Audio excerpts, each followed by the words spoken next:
It was a warm Saturday evening when David and I arrived at Emily's birthday party. We had been friends for years, and her annual parties were always a great chance to catch up with old friends and meet new faces. Emily had been planning this event for weeks, and the atmosphere was electric. As we walked through the front door of her stylish apartment, we were greeted by the sound of laughter, the clinking of glasses, and the subtle hum of conversations filling every corner. The dim lighting and chic decorations made it feel like a scene straight out of a magazine. Emily had done it again, creating an inviting yet sophisticated vibe. David, on the other hand, seemed a little out of his element. He was more of an introvert, the type of person who enjoyed smaller gatherings away from the spotlight. I could tell he was a bit uncomfortable as he stepped into the crowd, scanning the room for a familiar face. He smiled politely at those who came to say hello, but I noticed that his usual easygoing demeanor was replaced with an air of restraint. I, on the other hand, was excited to be there, ready to enjoy the night and catch up with friends I hadn't seen in a while. As the evening went on, we gravitated toward a group of close friends who were standing near the buffet table, laughing and chatting over drinks. Among them was Sarah, my best friend from college, and a few other familiar faces. We were all standing around, catching up on life when the teasing began. Sarah, as always, had a playful way of picking on me and David. "You're in charge at home, aren't you, Emma?" she said with a grin, nudging me lightly in the ribs. Her voice was lighthearted, and the others in the group immediately started to chuckle. David, ever the good sport, gave a nervous laugh, but I could tell he wasn't entirely comfortable with the direction the conversation was heading. "Well, someone's gotta make the decisions," I replied with a laugh, tossing my hair back. I didn't think much of it. It was just a casual joke, something we had laughed about before. We had always joked that I was the more dominant one in our relationship, and David was the more laid-back partner who let me run the show. It was a harmless dynamic that, on the surface, everyone seemed to enjoy. But as I looked at David, I saw his smile falter for just a moment. It was almost imperceptible, a small shift in his expression that went unnoticed by the group. He didn't say anything, though, and I assumed he was just playing along. I continued, teasing him lightly. Someone has to keep the house in order, right? Again, I smiled at him, waiting for him to join in the fun. But he didn't. Instead, his gaze drifted to the floor, and his lips pressed into a thin line. I couldn't quite read the look in his eyes, but it wasn't the familiar amusement I was used to.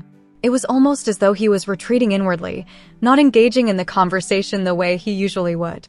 "Yeah, I guess you're the boss," he said, his voice barely above a whisper. His words weren't sarcastic, but there was a subtle weight behind them that made me feel uneasy. I tried to brush it off, thinking maybe he was just tired or wasn't in the mood for jokes that evening. But deep down, I couldn't shake the feeling that something was wrong. The conversation shifted to another topic, and the group moved on, but I couldn't help but glance back at David. He was standing a little farther away from the group now, his arms crossed over his chest. The carefree energy of the night seemed to have slipped away from him, and I couldn't help but wonder if my teasing had bothered him more than I realized. But I didn't say anything. I didn't want to ruin the vibe of the party. As the night continued, I tried to ignore the nagging feeling that had settled in my chest. David wasn't the type to show his discomfort openly, and I knew that he would never outright call me out in front of everyone. So, I convinced myself that it was nothing, a fleeting moment that would pass. After all, what's the harm in a little harmless teasing between friends? But the truth was, I had no idea that this innocent joke would set off a chain of events that would change the course of our relationship forever. The party was meant to be a celebration, but it turned out to be the beginning of a realization that would challenge the way I saw my marriage and the way David saw me. As the evening unfolded, the teasing only grew stronger. Everyone seemed to be having a good time, and I played along, laughing at the jokes about me being the boss at home. It wasn't the first time my friends had poked fun at our dynamic, and it certainly wouldn't be the last. But tonight, something felt different. We all gathered around the fire pit in Emily's backyard, with warm string lights casting a soft glow over everyone's faces. Drinks flowed, stories were told, and laughter echoed. Sarah, clearly enjoying herself, looked straight at David and said, "Come on, David. Admit it. Emma runs the whole house, doesn't she?" You just nod and say, "Yes, dear." The group roared with laughter. Even I chuckled, leaning into the joke. David smiled politely, but his eyes flickered, that same look I had noticed earlier. It was fleeting, but it was there. Trying to ease the moment, I decided to make light of it. "Honestly," I said, raising my glass, "if David had to decide what's for dinner every night, we'd starve." More laughter followed. I reached over and squeezed his hand playfully, expecting him to laugh with me. But his fingers were cold and stiff in mine. He forced another smile, but his jaw was tight. "I think I managed just fine," he murmured softly, almost under his breath. I paused for half a second. Did I hear a hint of irritation? Maybe frustration? I shook it off. We'd both had long weeks. Maybe he was just tired. Then, Michael, one of David's college friends, chimed in with a grin. "Man, you've got it easy. I'd love for someone to make all my decisions. Must be nice to just sit back and relax." That comment seemed to hit David harder than any of mine. His smile vanished for a moment, and he looked down at his drink, swirling the ice slowly. I should have stopped then. I should have noticed the signs. But I didn't. I laughed again, too loudly this time. "You're right, Michael. He's got the perfect life. I take care of everything. All he has to do is show up." The group burst into laughter, clapping and nodding. But the silence from David was deafening. He stood up suddenly, brushing invisible crumbs off his jeans. "I'm gonna grab some water," he said quickly, not looking at me. He walked away toward the house, and I watched him disappear through the sliding doors. There was a brief, awkward silence in the group. Sarah nudged me with her elbow. "Oh, you embarrassed him," she whispered playfully, though I could tell even she was unsure if we'd taken it too far. I forced a smile and waved it off. "He's fine. He's just not great with jokes. He'll be okay." But inside, I felt uneasy. A few minutes later, David returned with a glass of water, but he stayed on the edge of the group. He didn't rejoin the conversation. He barely looked at me. I watched him from the corner of my eye, suddenly aware of every small detail, the way he rubbed the back of his neck, how he kept checking his phone without typing anything, the way he shifted his weight from foot to foot. It hit me then. This wasn't just playful discomfort. He was hurt. Still, I told myself it would pass. David never liked public attention. He probably just needed a little space. But on the car ride home, the silence between us was so heavy it felt like another passenger.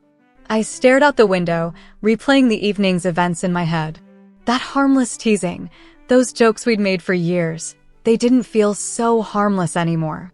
The car ride home was suffocating. I kept stealing glances at David, hoping he would break the silence, but he kept his eyes on the road, his hands gripping the steering wheel tightly. The tension between us filled every inch of the small space, louder than any words could have been. The night that had started with laughter now felt like a storm cloud hanging over us. I wanted to say something, anything, but the words caught in my throat.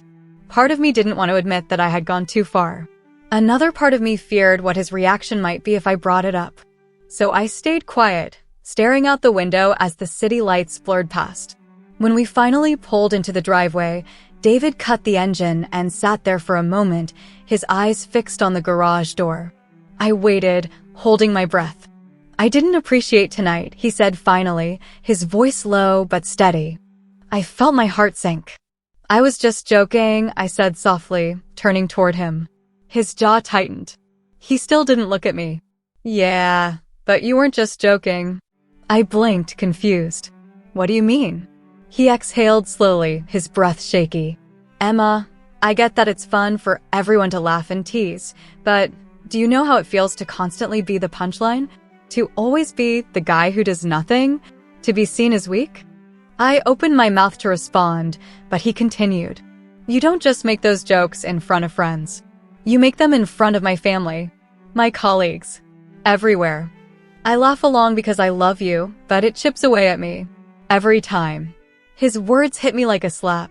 I sat in stunned silence, suddenly seeing every moment through his eyes, every casual comment, every playful jab, every story where I was the capable one and he was the bumbling sidekick. "I never meant to make you feel that way," I whispered, my voice trembling. "I know," he said, finally turning to look at me. His eyes were tired, not angry. But intention doesn't erase impact. The weight of his words settled over me. I felt small, ashamed, and suddenly so guilty. I had thought I was just being playful. I never stopped to consider what it might be doing to him. We sat in silence for a few more moments before he spoke again, softer this time. "I've been trying so hard, Emma. At work, at home. I try to contribute, to make decisions, to show you I'm capable. But every time you joke that you run everything, it feels like none of that matters." Tears welled in my eyes. I reached out and placed my hand on his arm. "I'm so sorry," I whispered. I didn't realize he closed his eyes briefly and nodded. "I know you didn't, but I can't keep laughing it off."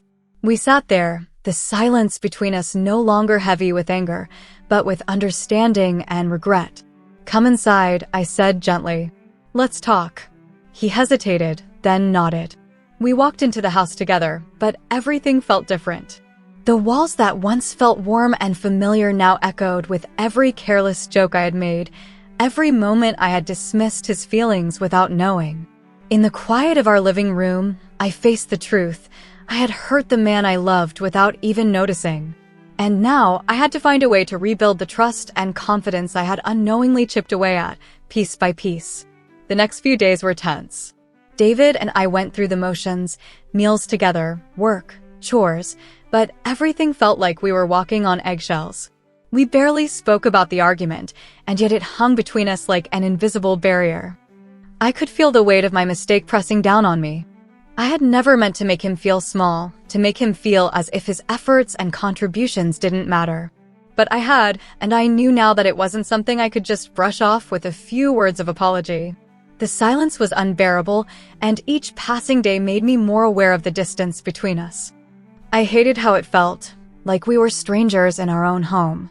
David wasn't angry with me anymore, but the hurt in his eyes was a constant reminder of how much damage I had done. And it was my fault. Finally, one evening after dinner, I couldn't take it anymore.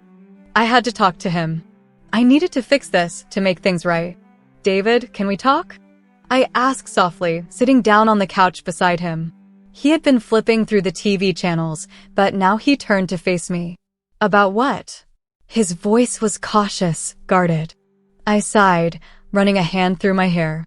"About us. About what happened." He looked at me for a long moment, his face unreadable. Finally, he nodded. "Okay, let's talk." I took a deep breath and tried to collect my thoughts. "I know I messed up. I know I made you feel like your contributions don't matter, like you're not enough. And that's not fair. I was thoughtless and careless, and I see now how it must have hurt you." David's expression softened, but he didn't speak. "I never wanted you to feel small," I continued, my voice shaking a little. "I've always admired how hard you work, how much you care. You've always been there for me, and I've taken that for granted." I paused, trying to find the right words. "I didn't realize how much my jokes were eating away at you. I never saw it until now, and I'm so sorry." David's eyes met mine, and for the first time in days, I saw something other than hurt in them. There was a flicker of understanding. A small, reluctant smile. "I know you didn't mean to hurt me. I've always known that. But it doesn't change the fact that I did," I said quietly. He nodded, his gaze softening. "No, it doesn't." I reached for his hand, squeezing it gently. "I promise I'll be more mindful. I don't want you to ever feel like you're less than me. You're my partner, David. You're my equal. I should have always treated you like that." For a moment, he didn't respond. Then, he let out a long breath and said, "I know. I want to feel like I matter too. Not just to you, but to everyone. And I want you to know that I'm trying. I'm trying to do better, to be better. But sometimes it's hard when I feel like I'm the joke." The sincerity in his voice struck me to my core. It was never about the jokes. It wasn't about me trying to control things or make light of his role in our relationship. It was about respect. It was about making him feel valued. I hear you, I said softly, tears welling up in my eyes. I see you. And I'm sorry I made you feel like you didn't matter. You do, David. You always have. He looked at me for a long moment before finally speaking. I've been holding this in for a while, Emma. I've always let it slide because I didn't want to make you feel bad. But it's been building up and I didn't know how to say it. You make me feel like I'm not enough sometimes, like my efforts don't count. I felt my heart break for him. How had I been so blind? How had I let it go on for so long without noticing the pain I was causing? I never wanted to make you feel that way, I said, my voice thick with emotion. You're more than enough. You've always been more than enough. David squeezed my hand in return. I know you love me. I just needed to hear it too. I needed to feel like we're in this together, that we're equals. I promise you we are, I whispered. We always will be. For the first time in days, we both smiled. It wasn't a perfect resolution, but it was a start. A real conversation. The kind of conversation that we had been avoiding, the one that was long overdue. And for the first time in a long while, I felt like we were on the same page again. The next morning, I woke up feeling lighter, as if the heavy cloud that had been hanging over us had finally lifted. But I also knew that words were not enough, change had to follow. David and I had opened a door the night before, and I was determined to keep walking through it, even if it meant confronting uncomfortable truths about myself. That weekend, something unexpected happened. We were invited to another gathering, this time a small brunch hosted by my cousin Lily. I hesitated, afraid that being around others would bring back the same teasing and awkward jokes. But David surprised me. We should go, he said. We can't avoid people forever. I agreed, though nerves fluttered in my stomach the entire drive. When we arrived, everyone was already seated around the table, chatting and laughing. And almost immediately, the old habits crept in. So, Lily began with a grin. David, are you finally allowed to have opinions now, or is Emma still running the show? Everyone laughed. Everyone but me and David. He set down his fork, looked around the table, and spoke with a calm but firm tone I had never heard from him before. You know, he began, I used to laugh along with all of you. I thought it was just fun. But recently, I realized those jokes hurt. They make me feel small. And I know none of you mean harm, but I'd appreciate it if we stopped treating my marriage like a sitcom where I'm the clueless sidekick. The room fell silent. You could have heard a pin drop. I looked at him, my heart swelling with pride and guilt all at once. He continued, his voice unwavering. Emma and I are partners.